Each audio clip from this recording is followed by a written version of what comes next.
صلی اللہ علیہ وسلم کو عرب کا ایک سرخ اونٹ بہت پسند آیا. میرے آقا صلی اللہ علیہ وسلم نے ارشاد فرمایا میں اس اونٹ کو خریدنا چاہتا ہوں. قافلے کا سردار وہاں موجود تھا, انہوں نے کہا لے جائیے خریدیے. میرے آقا صلی اللہ علیہ وآلہ وسلم نے فرمایا دیکھو میں سیر کے لیے آیا تھا, اونٹ خریدنے کے لیے تو نہیں آیا تھا, یہ میرا مقصد نہیں تھا, میں فقط سیر کے لیے آیا تھا. تمہارا اونٹ نظر آیا, مجھے پسند آیا. ارے ناز کرتے ہیں ہم, کیا عظیم اونٹ ہے وہ جو آقا کو پسند آ گیا, جو آقا کو پسند آ گیا. میرے آقا نے ارشاد فرمایا میں اسے خریدنا چاہتا ہوں لیکن اس وقت میرے پاس قیمت نہیں, میرے پاس قیمت نہیں ہے. میں جاؤں گا گھر جا کر واپس قیمت ادا کر دوں گا. وہ دیکھ رہے ہیں میرے آقا صلی اللہ علیہ وسلم کو, آقا جا رہے ہیں, آقا وہاں سے تشریف لے جاتے ہیں. وہ آقا کو کہتے ہیں آپ لے جائیں اونٹ, آپ لے جائیں. آقا کے حسن کے جلوے دیکھ رہے ہیں, اس وقت تک آقا کو دیکھ رہے ہیں جب تک آقا ان کی آنکھوں سے اوجھل نہیں ہو جاتے. جب آقا ان کی آنکھوں سے اوجھل ہو جاتے ہیں تو اچانک ایک شخص پوچھتا ہے ارے یہ کون آیا تھا, یہ آنے والا کہاں سے آیا تھا, کہا جانے کہاں سے آیا تھا, ہم اسے نہیں جانتے. کہا اونٹ خرید کے لے گیا, قیمت دی, کہا نہیں دی. کہا کیا کیا, کہا ادھار, کہا ادھار دیا. نام جانتے ہو, نام نہیں جانتے. ایڈریس جانتے ہو, ایڈریس نہیں جانتے. پتا ہے کون ہے, نہیں پتا. کوئی ضامن نہیں, کوئی ضمانت دینے والا نہیں, کوئی چیز گروی رکھی, گروی بھی نہیں رکھی. عرب کا سرخ اونٹ انتہائی مہنگا اونٹ ہوتا ہے.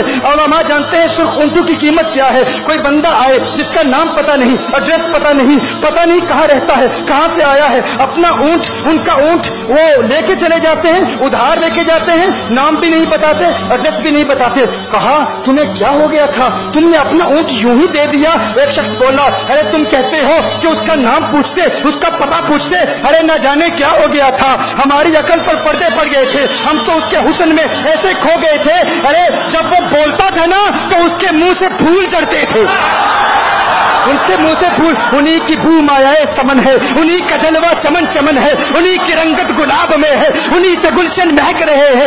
گنہ لبھائے نازک ان کے ہزاروں جھڑتے ہیں پھول, جن سے گلاب گلشن میں دیکھے بلبل, یہ دیکھ گلشن گلاب میں ہے, یہ دیکھ گلشن گلاب میں ہے.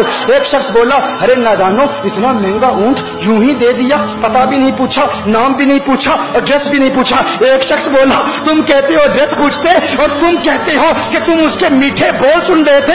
ارے میں تو اس کے کنڈل زلفوں کو دیکھ رہا تھا. کہ آپ کی کنڈل والی زلفیں ایسی ہیں, ہمیں کہاں یاد رہی قیمت کتنی ہے, نام کیا ہے, علاقہ کون سا ہے, شہر کون سا ہے. ابھی کلام ہو ہی رہا تھا. ایک شخص نے کہا ارے نادانو کیا کیا, اونٹ دے دیا, نام بھی نہیں پوچھا, پتہ بھی نہیں پوچھا. ایک شخص بولا ارے وہ تو ان کے میٹھے بولوں میں کھو گیا تھا, یہ تو کنڈل والی زلفوں میں کھو گیا تھا. لیکن تم جانتے ہو میں کیا دیکھتا تھا. کہا کیا دیکھتے تھے, کہا ان کے لبوں پر جب تبسم کی کھلکھلاہٹ ہوتی, جب مسکراہٹ ہوتی, ان کے دانتوں کی چمک دیکھ رہا تھا. وہ مسکراتے تھے, ان کا نور مجھے سامنے والے پہاڑوں پہ نظر آتا تھا.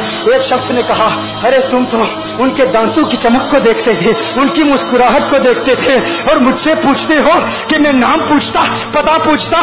ارے دیکھتے نہیں, تم دانتوں کو دیکھتے تھے, میں تو ان کے نینوں کو دیکھتا تھا, میں تو ان کی آنکھوں کو دیکھتا تھا, ان کی آنکھوں کے حسن میں ایسا کھو گیا تھا. ارے میں تو بھول چکا تھا, ہم تو اپنے ہوش و حواس کھو بیٹھے تھے.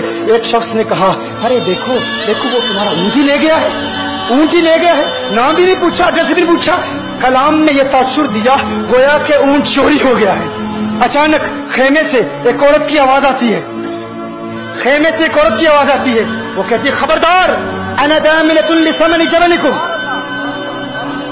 ایک عورت کہتی ہے خبردار, کوئی یہ نہ کہے اونٹ چوری ہو گیا ہے, میں ضمانت دیتی ہوں تمہارے اونٹ کی قیمت کی. اگر قیمت ادا نہ کی تو میں کروں گی, میں ضمانت دیتی ہوں, میں ضامن ہوں. کہا شکر ہے کوئی تو جانتا ہے اس کو, شکر ہے کوئی تو اس کو جانتا ہے, کوئی تو پہچانتا ہے. کوئی اور ضامن نہیں تھا, ضمانت دینے والا نہیں تھا. شکر ہے تم جانتی ہو. کہا نہیں جانتی تو میں بھی نہیں ہوں, کون ہے مجھے بھی نہیں پتا کون ہے. کہا پھر ضمانت کاہے کی, کیوں ضمانت دے رہی ہو. اس نے کہا ہوا یہ کہ جب وہ تم سے باتیں کر رہا تھا نا تو خیمے کی اوٹ سے میں نے اس کا حسین چہرہ دیکھ لیا. ارے سنو سنو سنو سنو سنو سنو, کہا جس کا چہرہ اتنا حسین ہے وہ جھوٹا نہیں ہو سکتا, وہ جھوٹا نہیں ہو سکتا, وہ جھوٹ نہیں بول سکتا. میرے آقا کا حسن ہی ایسا ہے. تم کہتے تم ان کی طرح ہو, ذرا تم بھی کہیں خریدنے کے لیے کچھ جاؤ, دیکھتے تیرے چہرے کا حسن دیکھ کر کون ضمانت دیتا ہے, کون ضمانت دیتا ہے. ابھی بات ہو ہی رہی تھی نا, ابھی کلام ہو رہا تھا, اچانک میرے آقا کے غلام آ گئے, اچانک صحابہ